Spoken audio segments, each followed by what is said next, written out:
ನೀವು 30ನೇ ತಾರೀಕಲ್ಲಿ ರೀಚ್ ಆದ್ರಲ್ಲ, ಅಲ್ಲಿ ಹೋದಾಗ ಅಲ್ಲಿ ವ್ಯವಸ್ಥೆ ಏನಾದ್ರು ಇತ್ತಾ?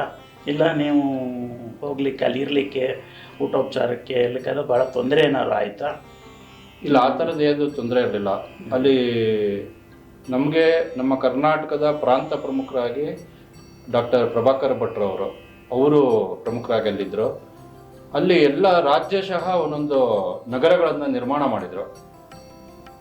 ಆ ಒಂದೊಂದು ನಗರಗಳಲ್ಲಿ ಆಯಾ ರಾಜ್ಯದವರು ಇರಬೇಕಾಗ್ತಿತ್ತು. ಹೋಗಿದ ತಕ್ಷಣ ನಮಗೆಲ್ಲರಿಗೂ ವಸತಿಗೆ ವ್ಯವಸ್ಥೆ ಆಗಿತ್ತು. ಬಹುಶಃ ಅವತ್ತಿನ ಕಾಲದಲ್ಲಿ ಅಯೋಧ್ಯೆ ತುಂಬ, ಈಗಲೂ ಸಣ್ಣದೇ ನಗರ, ವ್ಯವಸ್ಥೆಗಳು ತುಂಬ ಕಡಿಮೆ. ನಾವು ಹೋದಾಗ ಒಂದು ಟೆಂಟ್ಗಳನ್ನು ನಿರ್ಮಾಣ ಮಾಡಿದ್ರು, ಕೆಳಗಡೆ ಉಲ್ಲಾಸ ಹಾಕಿ ಅದ್ರ ಮೇಲೆ ಒಂದು ಜಮಖಾನ ಹಾಕಿದ್ರು, ಅಷ್ಟೇ ವ್ಯವಸ್ಥೆ.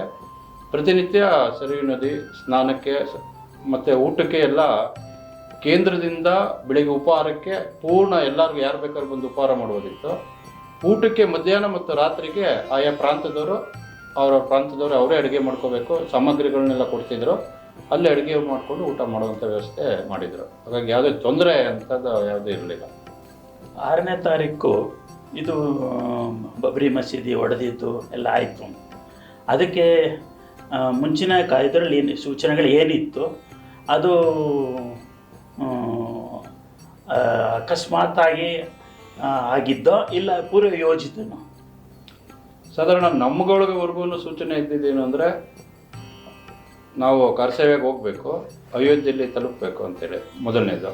ಎರಡನೇದು, ಅಲ್ಲಿ ಹೋದ್ಮೇಲೆ ಅಲ್ಲಿ ನಮ್ಮ ಪ್ರಮುಖರುಗಳು ನಮ್ಗೆ ಹೇಳಿದ್ದು, ಯಾರು ಅಯೋಧ್ಯೆ ನಗರ ಬಿಟ್ಟು ಹೋಗ್ಬಾರ್ದು, ಅಯೋಧ್ಯೆಯಲ್ಲೇ ಓಡಾಡ್ಕೊಂಡಿರಬೇಕು ಅಂತ ತಿಳಿಸಿದರು.